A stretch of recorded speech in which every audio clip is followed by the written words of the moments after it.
Hello everyone, my name is Ryan, and in this lesson I'll be showing you how to work with images in HTML. So create yourself a new HTML file called images.html, and next step we need to get some pictures. So grab some from your PC somewhere and drop them into your project. Now in my project I've actually created a subfolder called pics. Yours doesn't have to be called pics, it can be whatever you want, but most people call it pics or images.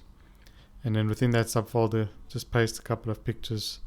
You could get them from the internet or alternatively somewhere else on your PC. Once you've done that, within brackets you should see a new folder in your project called pics, and you'll be able to preview any of these pictures directly from within brackets. Alright, so within brackets you can actually see the dimensions of the picture, both the width as well as the height in pixels, and you can also see the file size of the image. And these images are quite big and will take some time to download on a website.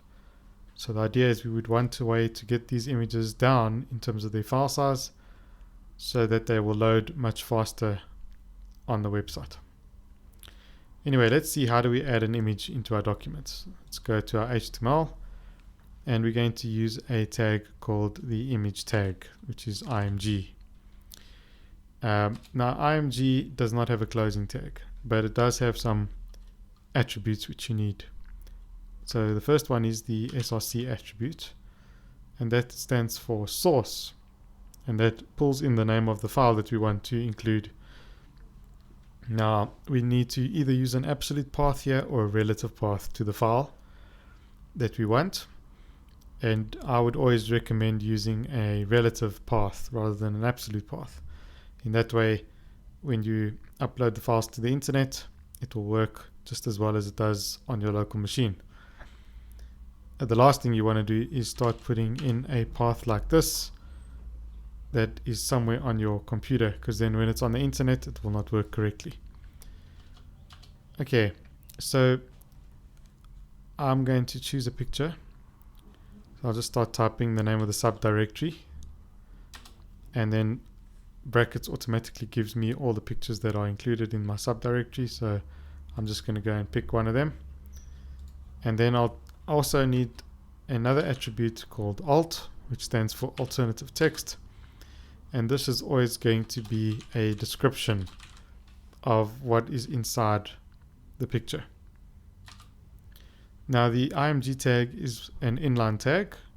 That means it doesn't have any spacing around it, and it doesn't take the full width of the screen by default. So it needs to be surrounded by paragraph tags or some sort of block level element. So I'm just going to wrap it with a paragraph using Emmet.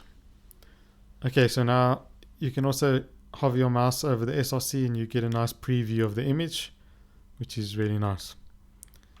So if we go to the live preview, we can actually go and see what this website looks like.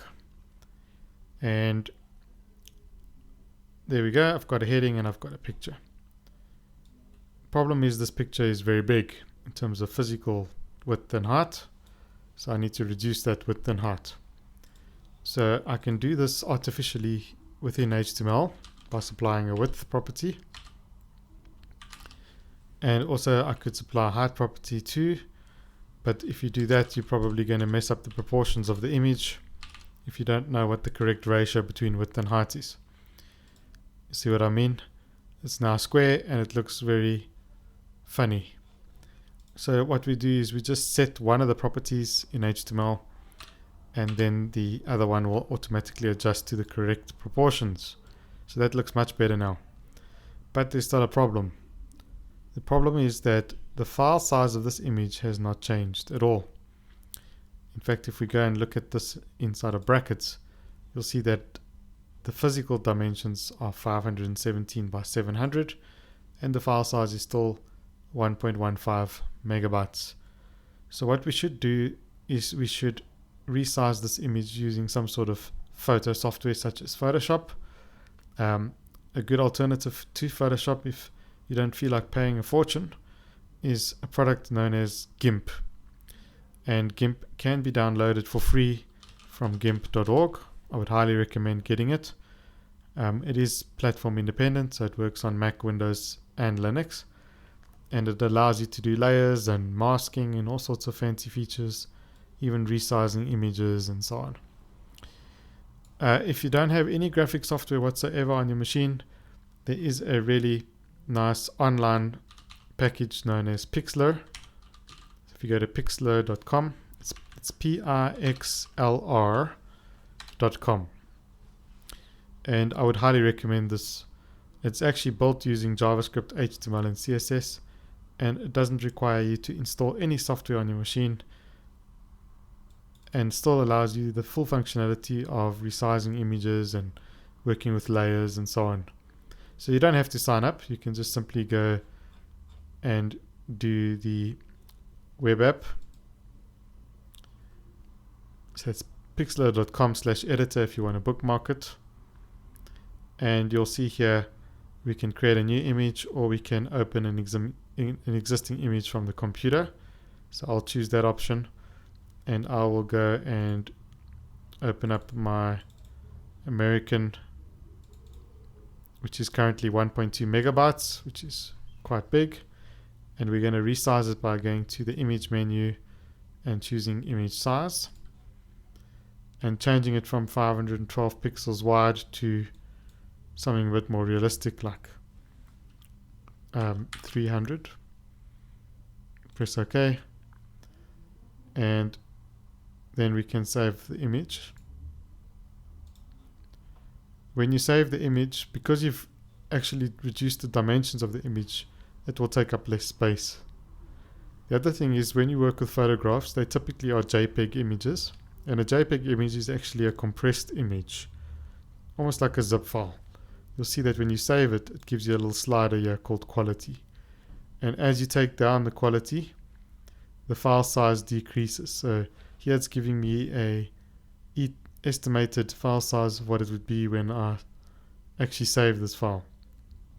Now remember that the original file was 1.2 megabytes in size, and if I have the quality set at 100%, the file size will be down to 217 kilobytes, which is a big improvement over 1.2 megabytes.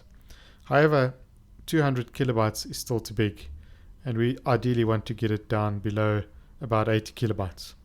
So if we just give it a bit of compression, let's say take the quality down to about 80, that means that we are going to be giving 20% compression. If you give it too much compression, you are going to lose quality on the image.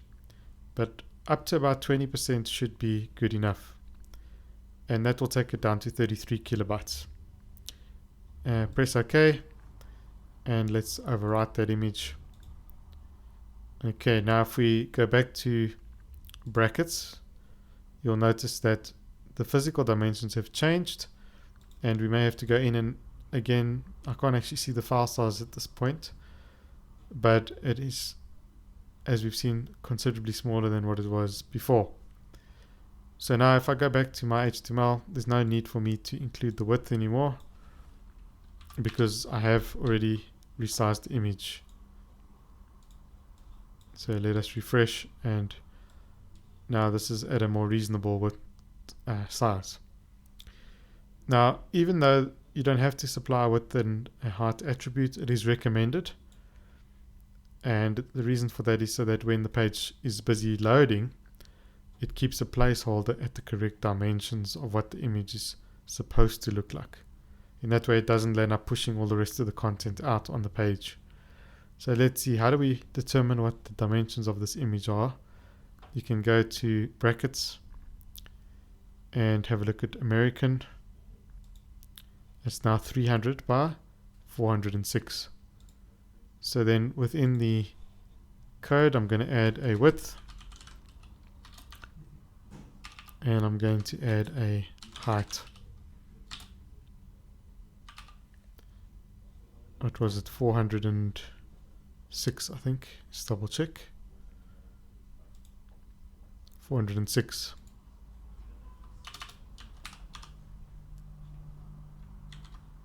Okay, it looks exactly the same, nothing changes. But when this is uploaded to the internet, while it's downloading, it will keep the placeholder at the correct dimensions. And seeing that this file size is so small, it is actually going to download relatively quickly. If you had to look really closely, you would notice a slight degradation in quality. Now, to put another image next door to this, we can do that within the same paragraph. So I'll just add another image next to it. This time I will choose an Arabian. Notice that this image had a space in it, and so spaces are generally not a good idea in HTML. If you have to have a space, you have to encode it with a %20 symbol. Then I need to also give it alt text to describe what the image is about. Those are the two compulsory attributes. So let's refresh. Okay, problem is the image is too big again, so I need to decrease the size of this image. What I think I'm going to do is I'm going to set the height as the same height as as George Bush, and that way it will still look even on the page.